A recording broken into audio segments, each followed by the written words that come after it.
Hello. मी आत्ता आमच्या अंगणात बसले आणि माझ्यासमोर एक शाही डिश ठेवलेली. मी त्याला शाही असं का म्हणते तर मी दाखवते तुम्हाला. तर ती डिश आहे ही.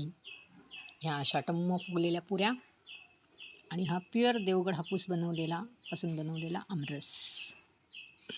त्याचा रंग किती छान आहे आणि वास तर एवढा छान येतो आहे त्या रसाचा की कधी एकदा खाते असं झालं आहे मला. तर आत्ता तर 4-8 दिवसापूर्वी आंब्याच्या झाडांना किती छान मोहर आला ह्याचा व्हिडिओ मी टाकला होता. मग आता आंबे कुठून आले आणि आमरस कुठून आला असा प्रश्न पडला असेल काही जणांना. तर त्या प्रश्नाचं उत्तर आहे हे. ह्या मी जो काही इथे व्यवसाय करते देवगडमध्ये कोकण प्रॉडक्ट्स बनवण्याचा, त्या व्यवसायाचा मुख्य प्रॉडक्ट हे आमरसाच्या बाटल्या आणि त्याचं दुसरं पॅकिंग येतं हे पल्पचे पाऊच अर्धा किलो, दोन्ही अर्धा किलोचं पॅकिंग आहे. बाटल्या आणि पाऊच बनवण्याचं कारण असं की आत्ता हा जो रस ओतला हा पाऊचमधला आहे. पाऊच बनवण्याचं कारण असं की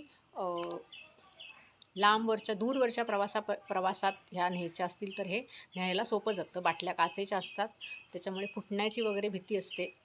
प्रवासामध्ये आपटल्या वगैरे कुठे तर फुटण्याची भीती असते आणि त्याचं वजनही बाटलीचा काचेच्या जास्त आहे. त्या मानाने पाऊच हलका आहे आणि प्रवासात कॅरी करायला सोपा एकदम. किंवा परदेशात कोणाला कोणाचे नातेवाईक, कोणाची मुलं परदेशात असतील त्यांच्यापर्यंत हा देवगड हापूसचा रस पोचवावा असं मला वाटत असेल तर त्यासाठी हे पाऊच सगळ्यात छान. कशाला? प्रवासाला किंवा पाठवायला ते जास्त सोपे पडतात म्हणून हे पाऊच पॅकिंग. आणि हा शुद्ध देवगड हापूसपासून बनवलेला रस आहे. ह्याच्यामध्ये कुठल्याही प्रकारचं प्रिझर्वेटिव्ह किंवा केमिकल घातलेलं नाही. पण थोडीशी साखर घातलेली आहे, कारण प्रत्येक बॅचच्या आंब्याची गोडी सारखी नसते, त्याच्यामुळे ती गोडी बॅलन्स करण्यासाठी थोडीशी साखर घातली जाते, पण अगदी थोडीशी. तर आता मी ह्या आमरसपुरीचा आस्वाद घेणार आहे. तर माझा हा व्हिडिओ बघून ज्यांना कोणाला टेम्पटेशन झालं असेल की आपल्याला आमरसपुरी खायची आता, तर एक मेसेज करा मला.